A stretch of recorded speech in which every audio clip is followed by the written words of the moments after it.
The David Pakman Show at davidpakman.com.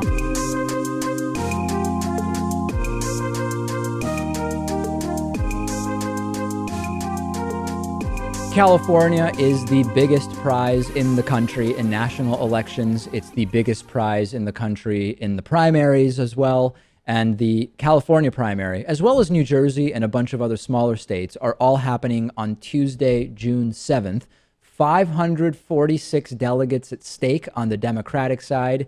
How is it looking? Well, depends where you want to start. Bernie has been surging, right? We're not quite ready for this yet, Lewis, though. Let me filibuster for a bit before we get into that.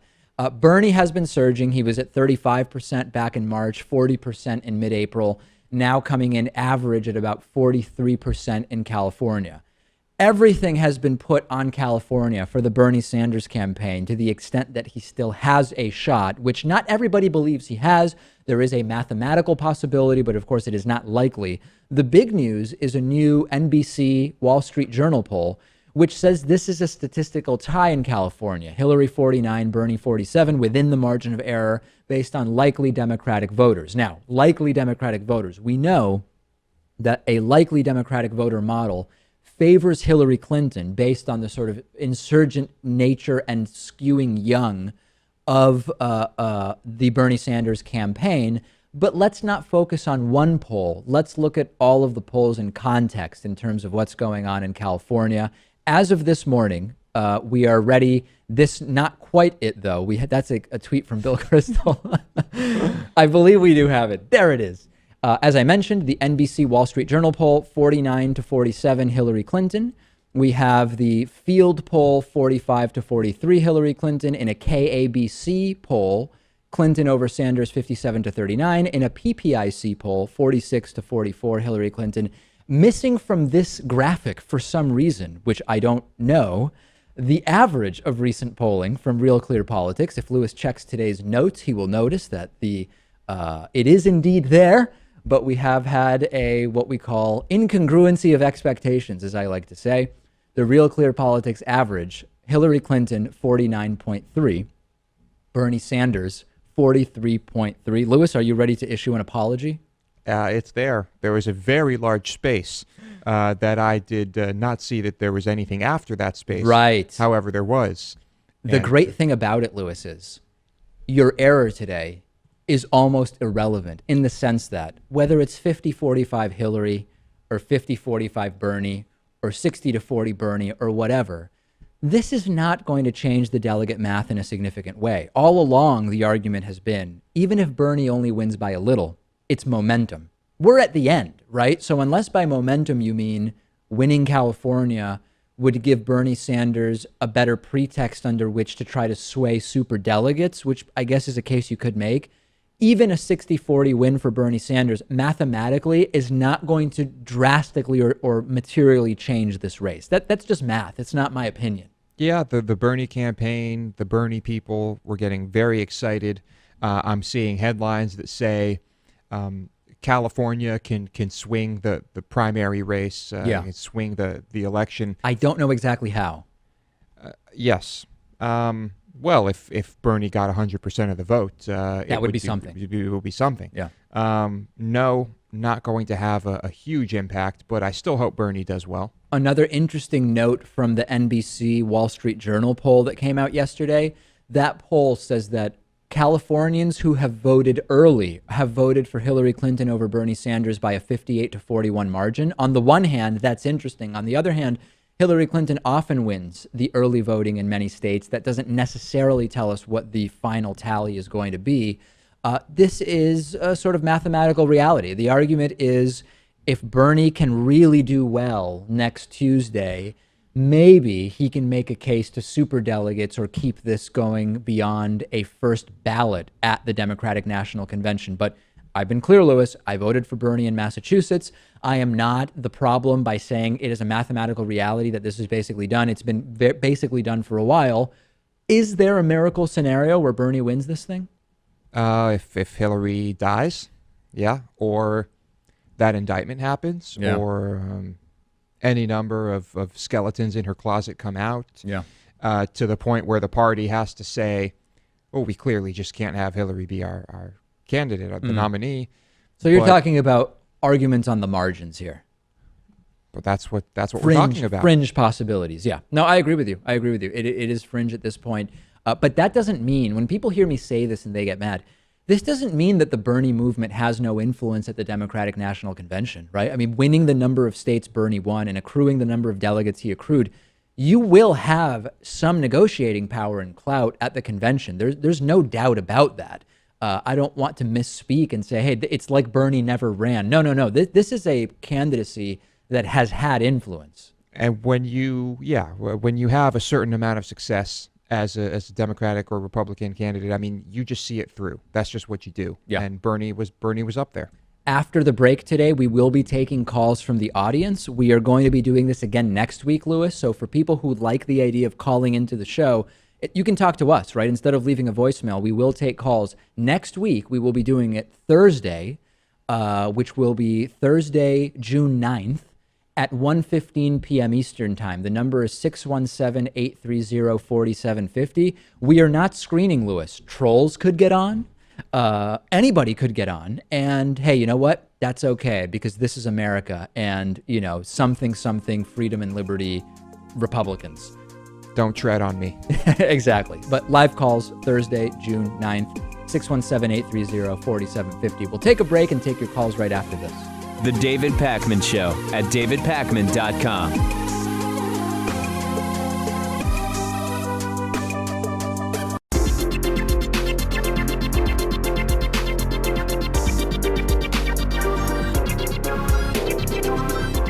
The David Pakman Show at davidpakman.com. Today's new member of the day is Kyle Stroud. Kyle, thank you so much for being a David Pakman Show member. Join Kyle, read up on all the great member benefits at davidpakman.com/membership. And also, if you ever shop on Amazon.com, remember to go to davidpakman.com/Amazon first. And then all the shopping you do will support the work we do. Okay, let's take some calls, Lewis. Our number is 617-830-4750. The first call of the day is on with us. Hello. Hi, David. This is Andy from Arlington, Virginia. Love it. And my question is, if you could change one rule or law or policy at the federal level, what would it be?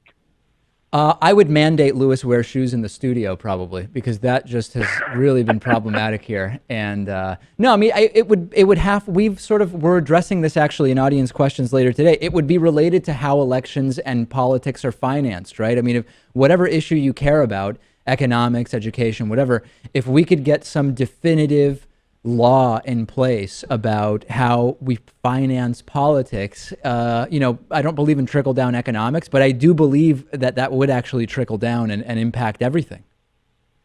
Yeah, I agree that getting rid of Citizens United would be a good first step, but I don't really think that the campaign financing was good before then, so I think we need to do more than just get rid of Citizens United. We need to go further to help. Yeah, right. It was no It's not like before Citizens United we had a panacea when it comes to how elections were financed. Good, but it needs to go way beyond just repealing Citizens United. Thanks so much for the call. Really appreciate it. All right. Thank you very much for taking it. Have a good day. We are taking calls here. I like that, Lewis. Succinct and direct. And we already have our next caller at 617-830-4750. Who's on the line? Hi, this is Nate from San Antonio. Nate, this is not the San Antonio troll, is it? I don't believe I would have gotten in that fast. Okay, no, fine. You would know if you were, I feel like. So I really liked your segment on how you made fun of yourself about Donald Trump, and I can't believe we're in this situation. Yeah. But do you feel like that they're going to throw some shenanigans and try to boot him out? The Republicans, you mean? Prior to the actual Republican National Convention. My instinct was yes, but this, the guy has the delegates now, right? I mean, what case could you really make unless either way, you're sort of destroying the party in a sense, right? I mean, Trump being the nominee destroys the Republican Party as we know it. And the Republican Party saying the guy who got the 1,237 delegates, we are now going to somehow force him out. That would also, in a sense, destroy the Republican Party. So I don't know. If they did, I'm not sure that it's even a win long term. I thought that's exactly what they were going to do until Cruz dropped out of the race. Oh, I see what you're saying. Yeah. Have Yeah, you that was heard? a Have deal you heard breaker. about this third party guy that Bill Kristol now is suggesting, David French? Nobody's heard of the guy, and No. this is what. Yeah, I mean, I get what you. If you just take a few percentage points from Trump in swing states, you'll take it away from Trump. But I don't know that if you're a Republican, giving it to Hillary is a big win, right? Right. No, not for them. Not as far as they're concerned. All right. Thank you so much for the call. Really appreciate it. Excellent. Have a great day. Lewis, let's keep it going. We are taking calls, 617-830-4750. Lewis is giving me a thumbs up. Who's on the line with us? Hello? Hello. Hello? Hi, you're on. Yes, my name is John. Can everybody hear me? We can hear you fine. Where are you calling from, John? I'm calling from North Carolina. I love it. I was wondering, I just saw you guys' message on Twitter. A few years ago, you did an interview with a lawyer about a book called Book of Mormon, Book of Lies. Right. And I was thoroughly fascinated by that book. I never purchased it or anything like that. But I just want to call and ask you guys if you could do more stories on Mormonism. Okay. It's a very strange and odd religion. For example, if I can ask you guys a question, have you ever heard of the Scripting Church Members Committee? I'm sorry, that you said it's the Scripting Church Members Committee? Yes, the Strengthening Church Members Committee. Have you ever heard of that before? I don't think so, no. So now I am a Latter-day Saint. I'm a Mormon myself. I wouldn't call myself a practicing Mormon, but the Strengthening Church Members Committee is an organization in Mormonism which allegedly spies on individuals who lose their faith. There's been a number of people who've left the Mormon Church Yeah. who have talked about this organization called the Strengthening Church Members Committee, and it does appear that this organization spies on people who make anti-Mormon remarks while being Latter-day Saints. Wow, no, And I was haven't just wondering heard of it. I will look into it. I mean, I can't speak to that specifically, but Scientology has basically the exact same thing as we've heard about. So we definitely will look into that. Yes, the Office of Special Affairs in Scientology. Yeah. If you mind if I say one last thing, if that's Please, if you yeah, can allow quickly, me to because say one I last do have thing. to go. Okay, well, there's a documentary called the Mormon Candidate, Mm-hmm. what BBC does, where they talk about the Strengthening Church Members Committee inside of the BBC documentary, Right. Mormon Candidate. So if you guys can check that out, I'd love to hear you guys do a story on that. All right, thank you so much. We will check that out, and never any shortage of odd and unusual stories from the Mormon Church, no doubt about it. We are taking your calls, 617-830-4750. They're coming fast and furious today, Lewis. I believe we already have someone else on. We do. Who is this? Hi, my name is Chao Huang. Oh, could you say your name once more? I didn't catch it. Chao Huang. Chao Hong. Okay, very good. Pleasure to have you on. Thanks. So I'm calling from New York City, and I wanted to talk about a few shows ago. You talked about books that were better than movies, or maybe it was the other way around. Yeah. Yeah. So I have an objection to one of the things you said about Starship Troopers. Okay, please. I think the movie. Sorry. No, go. I'm curious what it is. Go ahead. Well, so I think the movie that you mentioned, you didn't really give it enough credit. It's actually, if you watch it again, it's actually a pretty brilliant piece of satire of a book that is just not particularly good. I actually think that the book is kind of garbage. Really? Yes. The book was written by so Robert Heinlein was kind of a typical Republican chicken hawk. Yeah, he's kind of He like a liked to send- neocon type. Yeah. He never actually went to war, but he was a big warmonger. He thought war was great. And he talks about like a country run by veterans as though it's such a great thing, even though most military regimes have been nothing better than, juntas where they're basically kleptocracies, where the military was just kind of stealing everything and, No doubt. and ruining everybody's lives. Yeah. Yeah. Whereas if you watch the movie, they really effectively parody fascism. They make fun of everything, all the themes that Robert Heinlein talks about. And because Paul Verhoeven, the director, had lived under Nazi occupation of the Netherlands, and I think you should just give it another try. That's all right. I'm Well, trying to recommend. Chao Huang is making a pretty good point here, and I will have to review it. Now, just as a general principle, just because we don't like the identity of the author or maybe some of the messages in a book, it could still be very good writing, right? I mean, we agree on that at minimum. Yeah, that's true. I thought the writing was okay. I don't know if I'd give it any more credit than it being just okay. Have you read Stranger in a Strange Land by Heinlein? No. Is it a long book? It's incredibly long. Yeah, they actually have. It was long to begin with, and then they released what was the original version, which is even longer. I mean, I think it took me like 6 weeks to read it, but it is. I think it's pretty good. Hey, where in New York City are you calling from? I'm calling from downtown Manhattan. Downtown. Okay, our old studio was 80 Broad Street, right near the Stock Exchange. Oh, very cool. Yep. All right. Well, You guys are in thanks. Boston nowadays, right? We're in Boston now. Yeah, nowhere near the Stock Exchange anymore. But thank you so much for the call. I appreciate it. Yes, thank you for having me. All right. All right. Have a good one.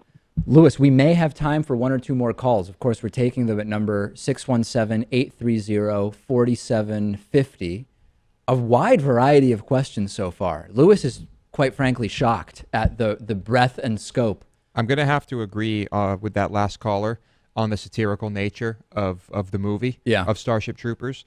And yes, while it's certainly not something that has or would have won any awards, there is that aspect to it. Yeah. I mean, I saw the movie when I was quite young, and maybe I should sort of give it another shot or something like that, and reinterpret my original interpretation of how I interpreted the book relative to the movie or something like that. Okay, we have just a little bit of time left here, and we are taking calls, of course, at 617-830-4750. And Lewis, if you believe we've sort of come to the end of the phone call segment, then we can sort of wrap it up. I don't know what you believe we should do at this point. We should wrap it up because nobody else is calling in. So that's where we have to draw the line. We will draw the line there, and Lewis is mandating that I draw the line, so I will. So we will take a break. We have a great classic interview coming up next. We'll answer some audience questions at the end of the show, and it's Friday. I don't know what else to tell you. The David Pakman Show at davidpakman.com.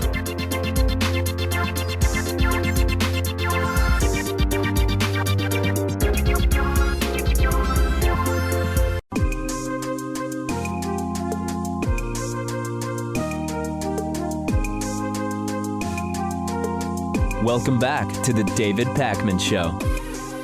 Today's classic interview goes back to 2014 when we interviewed pastor and attorney Scott Lively. Scott Lively is this insanely anti-gay Western Massachusetts pastor who was involved in the Ugandan Kill the Gays bill discussion. He was sort of on paper running for governor of Massachusetts at one point, even though he obviously had no chance. This is interesting to go back to because based on what's happened with the law in terms of gay marriage since this interview over 2 years ago, think about how, not that they weren't insane and retrograde at the time, but look at how much more outdated Scott Lively's beliefs have become in just 2 years. So with no further delay, my interview with Pastor Scott Lively. I'm joined today by Scott Lively. He is an attorney and also a pastor running as an independent candidate for governor of Massachusetts. Scott, it's great to talk to you. You know, we've actually been aware of you and your ministry for some time because our program was originally based in Northampton, Massachusetts. Now we're in New York City, but certainly you were a known entity in Western Massachusetts. I want to start with you kind of at the broadest level, and then maybe we can work down. Massachusetts, the first state to legalize same-sex marriage back in 2004, arguably one of the most progressive pro-equality states in the country. What makes you think Massachusetts would be open to such an anti-gay governor as yourself? Well, not all the citizens of Massachusetts are as far left as Northampton, David. So I think especially running in a race where there are going to be at least 5 candidates, all of the other candidates being liberal, I think I have a reasonable chance of getting a plurality that would be a winnable majority for that election. So what percentage of the vote, given it sounds like you've done quite an analysis, because most people would say Massachusetts, yeah, if I'm completely anti-gay, and we'll go through some of your anti-gay credentials in a minute, I have no chance here. But clearly you've done an analysis that suggests you could win. What number do you think it is that would give you a plurality of the vote? Well, I haven't done an analysis that carefully. You haven't? And frankly, my main purpose in running is not to win the election. It's to advance a biblical worldview because it hasn't been heard, hasn't been articulated in the political arena here in Massachusetts for a very long time. So let's take that step by step. In what ways has both the lack of a biblical perspective in Massachusetts and, on the other side, a pro-gay equality perspective damaged the state materially in ways that you can point to? Well, I think the wrongness, the abnormality of homosexuality is self-evident, and that I'm not Catholic, but John Paul defined it as intrinsically disordered, and I think anyone with any clear-thinking person, frankly, I think can recognize that it's a disordered condition. Okay, but I'm talking. I really like to get into the nitty-gritty because the governor's position is really one of an administrator, a pragmatist. So for example, I'll give you my example and then maybe you give me one. I lived in Massachusetts from 1989 until 7 months ago. In 2004, when gay marriage was legalized, absolutely nothing changed. Nothing changed for me as a heterosexual man. Nothing changed in terms of the education that people were getting in schools. The roads were fine. Police and fire continued working. I could identify nothing that was so clearly disordered as a result. Can you?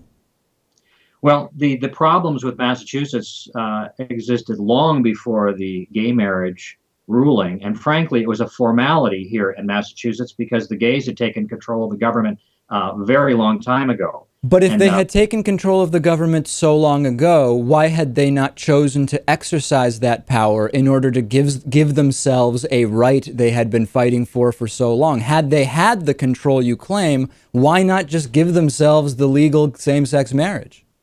Well, because they actually didn't have the legal foundation to do it because Lawrence versus Texas had not been ruled on at that point. I actually was working as a constitutional law attorney in Southern California on that case. My law partner and I were the only attorneys in the United States to file an amicus brief with the Supreme Court asking them not to take that case because we knew if they did that they were going to strike down the sodomy laws. And it wasn't until after the Lawrence versus Texas ruling that Massachusetts was sort of where the tide had turned sufficiently for them to go forward. Otherwise, there would have been too much of a backlash, and they wouldn't have been able to do it. Especially not with Romney, who was pushing to the left as far as he could go. I mean, he was on their side. So as a point of just a clarification, sodomy laws, are you in favor of laws where the government says people can't have anal and or oral sex? Is that something you are in favor of? Well, I supported the Bowers versus Hardwick decision that said that the government, states specifically, have the right to regulate harmful sexual conduct in the public interest. And so, yes, I do believe that. I support a biblical worldview that says that men and women were created by God in his image, male and female. We all are heterosexual by design, and that's called the one flesh paradigm, Genesis 2:24. Therefore shall a man leave his family and cleave unto his wife, and they shall become one flesh. So based on that worldview, we have to take the Bible stuff. I want to take it piece by piece because I really like to dig into that. So because you have a biblical... Okay, all right, go ahead, Scott. That all sex outside of authentic marriage is harmful and illegitimate. That's my position. I'm not against just homosexuality. I'm against all sex outside of marriage, real marriage. Okay, all right. So I think I understand that. So as someone who believes in the biblical worldview where man and woman were created by God in his image, do you also believe then, I assume, that humans, that people are different than all other species in the sense that we have souls and other animals don't? Or do you draw a distinction between animals and human beings? Well, I think we have a human nature that can be very animalistic. But yes, I think there's a distinction from a biblical perspective. Human beings are the crown of creation. We're the last thing that God created, and He set us on this world to appreciate His creation. Good. Okay, so then that gets me to where I think we have a bit of a conundrum, if I may, which is this: if you, as you say, heterosexuality is how people are designed and is the default, and if, as you say, humans are unique when it comes to the species that exist on this planet in terms of their very nature, why is it that there is homosexuality in a percentage of hundreds or even thousands of species? Are animals exhibiting the exact same type of free will that, according to the Bible, only humans possess? Well, most of the examples that you're citing have to do with stress behavior in animals. Incorrect. Factually incorrect. What's that? That's factually incorrect. Well, that's what I have read, and that's what I've observed. But you've observed gay animals. Is that what you're saying?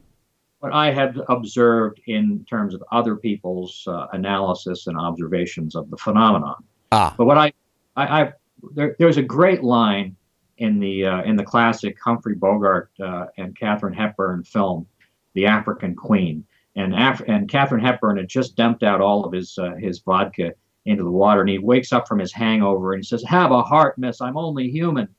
And she says to him, "Human nature, Mr. Olnut, is what we were put on this earth to rise above." And I would say that if that's true, then all a priori that we are even more inclined, and we should be rising above the animal nature that is all around us. We shouldn't be copying or modeling human sexual behavior on what animals do. Have you seen any evidence that those who are gay say they're copying gay animals? Is that something you've experienced? Well, you're making the argument that human beings, that homosexuality is natural for human beings because animals do it. No, I'm not making the argument. No, I think you're misunderstanding me, Scott. Hey, Scott, last thing I want to check in with you about. Do you really believe President Obama is secretly gay? I said is that he may be gay, and I think that there's a reasonably good chance of that based on Jerome Corsi's article on that topic on WorldNet Daily. But Scott, Jerome Corsi is a widely discredited conspiracy theorist who has come up with all sorts of absurd ideas. You must have something other than Jerome Corsi, right? And he's a very intelligent man, and he writes very well, and he does good research. So you don't like him. You don't like him because I have no negative personal feelings about him. But honestly, though, Scott, is your theory that President Obama? You guys, and I'm talking the progressive community. Yeah. It's classic. Anybody that you can't defeat through your argumentation, which frankly is very weak. Yeah. You just simply declare that they're discredited. No, but Scott, honestly though, let's talk about this like reasonable people for a second. You're saying it's Jerome Corsi's theory. Jerome Corsi was compiling the references to Obama's homosexuality, right? From a number of different sources, just putting them all in one place, and something that mainstream journalists should have done and didn't, and the result of his compilation is a very persuasive case.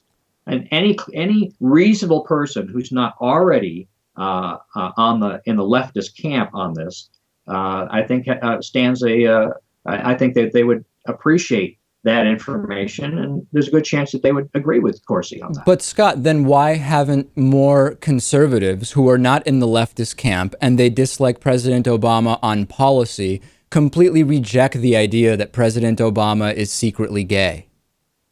Well, I think a lot of conservatives are afraid to say things that you guys consider too extreme. I'm not worried about it. I don't care what you think. So what you're saying, Scott, I'm just trying to keep up. What you're saying is actually lots of conservatives do think President Obama is gay because of Jerome Corsi's work, but they're afraid to say it because liberals would call them out as being extreme. Well, I don't know who you are including in the category of conservatives, but Just frankly, about every Republican doesn't think Obama's secretly gay.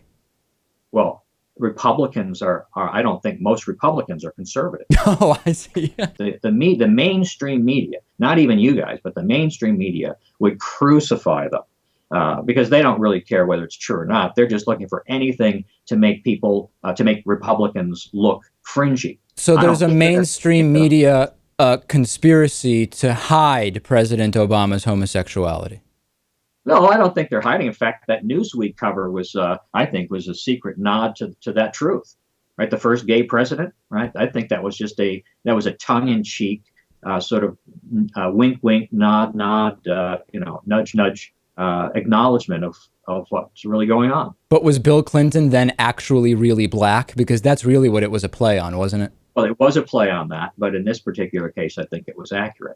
All right. Well, Scott, listen, we don't agree. That's obvious. It's amazingly interesting to talk to you. I have to admit that. We have been speaking with Scott Lively. He is running as an independent candidate for governor of Massachusetts. I still vote in Massachusetts. I'm a legal resident. I have not yet made my decision. I think you will be pleased to know. But I wonder. I'm really sort of. I'm going to be on the edge of my seat, wondering whether you're going to vote for me. The David Pakman Show at davidpakman.com.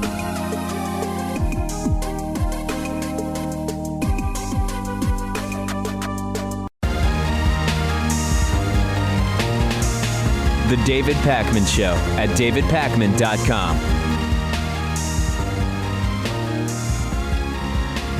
It is time to answer your questions, audience questions today. You can call, email, tweet, whatever. Here is a voicemail question we received at 219-2-DAVID-P. Take a listen. Hey, Pac-Man. Hope you're having a great day. This is totally unrelated to yesterday's show, but, I was having a debate with my friend, and he said she is fiscally right, but socially left. Do you think that that's possible? I feel like that's a cop-out whenever people use that in an argument. Yeah. I used to say that when I was in high school. I thought, I'm clearly socially liberal, but I'm about fiscal conservatism.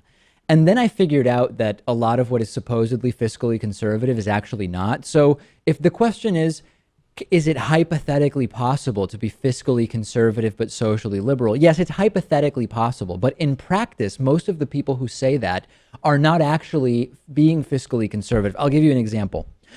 Many of the people who say I'm socially left but fiscally right would say, for example, I believe people should be taken care of. I don't think there should be some kind of safety net, but we really have to be fiscally conservative. So we should be kicking people off of welfare. We should be limiting welfare programs and eliminating food stamps, and people can't just get free health care. We've got to save. That's actually a disaster fiscally. We know from study after study that when you give people health insurance, and even there have been experiments done where an entire city's homeless population was housed, fed, and provided health insurance. The cost of that was lower than the total cost of that person being out on the street and being more likely to get involved in criminality or with police, to end up in the emergency room, using the emergency room as primary care, ambulances, etc., which is very, very expensive. So somebody might say, oh, I'm socially left. I want to take care of poor people, but because I'm fiscally right, we need to limit a lot of these programs. It's not really fiscally conservative. It's actually more expensive. So I think, Lewis, that it has become a cop-out, oftentimes for people who don't really understand many realities, like I didn't when I was a sophomore in high school and used to say, I'm socially left but fiscally right. In a lot of ways, practically, it doesn't make any sense. Yeah, and I don't know. I look at it as though you can't really separate the two, right? I mean, how can you separate the two when you do have welfare and that's a fiscal issue? When you do have taxation and that's clearly social and fiscal. They're both social issues. They're both fiscal issues. You're saying there are not that many issues where the social and fiscal aspects are totally divorced and exist in separated by a wall, so to speak. What I'm saying is that if you think that we should cut Medicare, Medicaid, if you think that we should cut welfare, if you think that we should do basically punish people who are suffering, Right. Fiscally, then you are not socially liberal. How could you be? Right. And so I would agree with that, and I would add a lot of ideas that are under the umbrella of being fiscally conservative actually aren't. So it is sometimes a cop-out, but more realistically, in modern day United States 2016, it generally just doesn't make any sense. There's no real connection to reality. Drew wrote in saying, if you could add one constitutional amendment to the U.S. Constitution, what would it be? I have a very clear path I go in when I read this question, which is we need something to deal with money in politics. I don't know exactly what the constitutional amendment would be. Maybe it's public funding of elections without this private fundraising apparatus that we have. Everybody gets a fixed amount of money. We sort of even out a number of the incongruencies that we have in our electoral system. But for me, we have to address money in politics. If there were to be a change to, if we were to add a constitutional amendment, so many things follow from that. So many problems follow from that, that's where my head goes. Yeah, mine, I just took kind of a broader, went in a different direction with this. Okay. And I was thinking that it might be nice to have something that says, any part of the Constitution can be rewritten from scratch, except for that one. This is my sort of second direction I went with this, which is the Constitution is not the Bible. I truly do not get the constitutional fetishism that believes a document. People defend not ever changing the Constitution by saying, this is a document that was written by geniuses, people who just were so connected to what it was that the United States needed to be, that it would be a disaster. It would be heretical to go in and change it in some way. Go back and look at the beliefs of many of the founders and framers of that. I mean, we're talking about everything from being in favor of slave ownership to the genocide against Native Americans to outrageous religious beliefs that have no basis in fact whatsoever. I believe that the sacredness around the framers of the Constitution and the Constitution itself as a pseudo-sacred text or religious document is absolutely ridiculous, and it doesn't stand up to even the most minute scrutiny. So I don't know how you can pass. Lewis is he has an idea of how you could sort of make that into an amendment, which is rather than continuing to amend the Constitution, we're going to pass an amendment that says we can just rewrite the parts that are now outdated. I don't know if that, we're in a fantasy world and thinking that would ever pass. But if it did, maybe that's the path forward. But we need to get away from this constitutional fetishism that is such an impediment to progress in so many ways. But people need to have something tangible they can look at, they can hold on to, much like the Bible. People feel they need to have something there. Right. And so that's what the Constitution is. And so maybe we do need to have this document, this holy document. Yeah. But it needs to be updated. It needs to change. I was on Facebook the other day, and under religious beliefs, a friend of mine has, I believe in the Constitution. Making it so apparent that the Constitution is religion for some people. Yeah, it would seem that way. But much like many things in the Bible are completely outdated and absurd, same with the Constitution. And we've changed, so why can't this change? Raylene wrote to me saying, what are you guys willing to overpay for? Now, overpay, I'm interpreting overpay as not skimp on, not seek the cheapest way out. Overpaying is sort of relative, right? It's subjective. What are we talking about? Overpaying relative to what? Now, if the question is, when do I not go for the cheapest thing? I have a few ideas. I've talked to people who have had LASIK, and they often say, I got estimates. I received estimates at a number of places. And I decided not to go with the cheapest one, because when somebody is going to do that to your eyes, something just doesn't feel right about going with the lowest bidder. And the funny thing is, our government, in many ways, many buildings that are built, many aircraft designs or aircraft engines, so many things in our world that we say we would like to imagine were really done by the most competent person, were given as a contract to the lowest bidder. We don't want to forget that, Lewis, but still, LASIK and medical treatments are often something people tell me I wouldn't just go with the lowest bidder on. Yes. I think tattoos is like that, right? You don't want to cheap out I had that on my list. On a tattoo. I was going to go with you on that. Like if you bring a tattoo design to 10 different places, does it make sense to go with the cheapest one? I don't know. I don't know enough about tattoos, but my guess would be not. Usually I find that certain places are charging more because they can back that up with their work.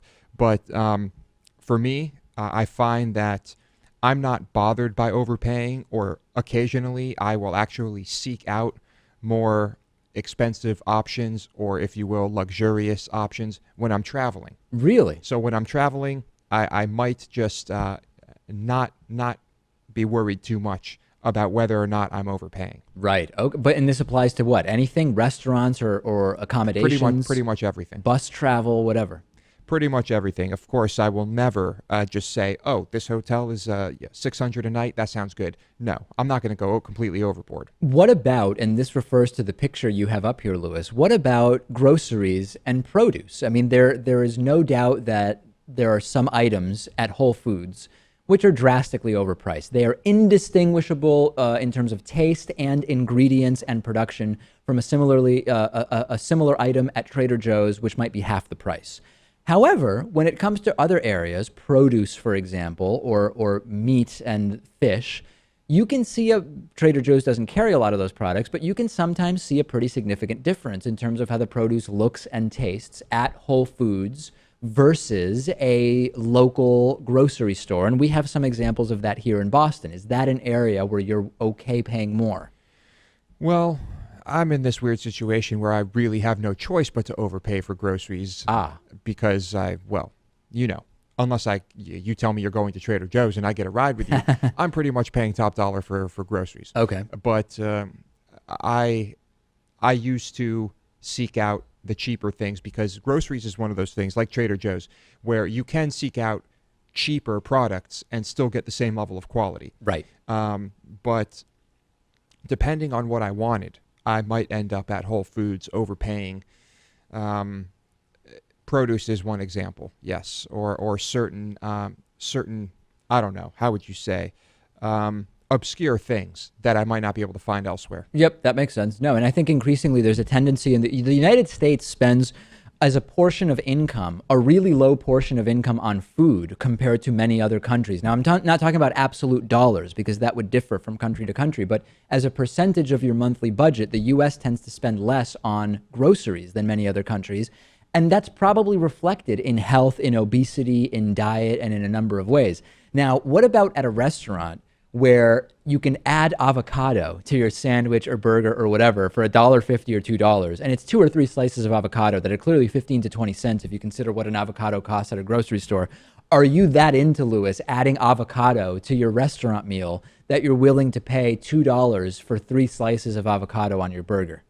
Usually, no. Right. However, if I feel that the avocado is going to add a lot to whatever it is I'm eating, right, and I'm in the mood, yeah, I might, but it's very rare that I do that. What about a mattress? A lot of times the big pitch when you go to a mattress store, the salesmen say, it feels like a lot of money, but you spend a third of your life on this thing. Doesn't it make sense to have one that is really, really good?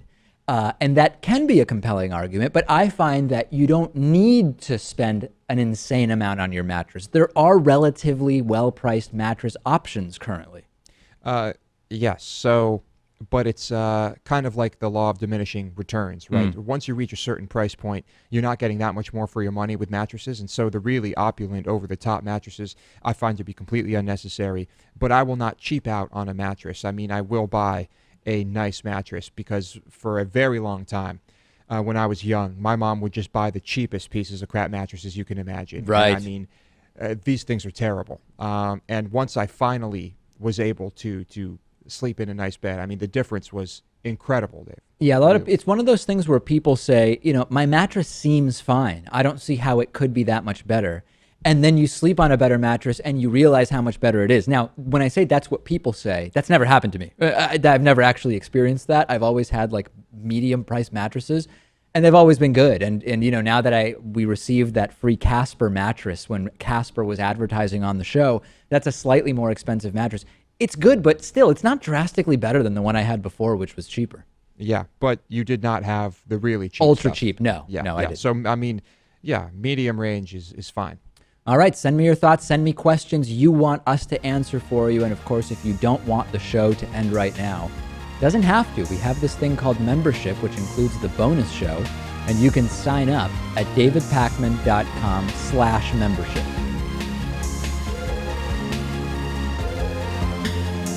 The David Pakman Show at davidpakman.com.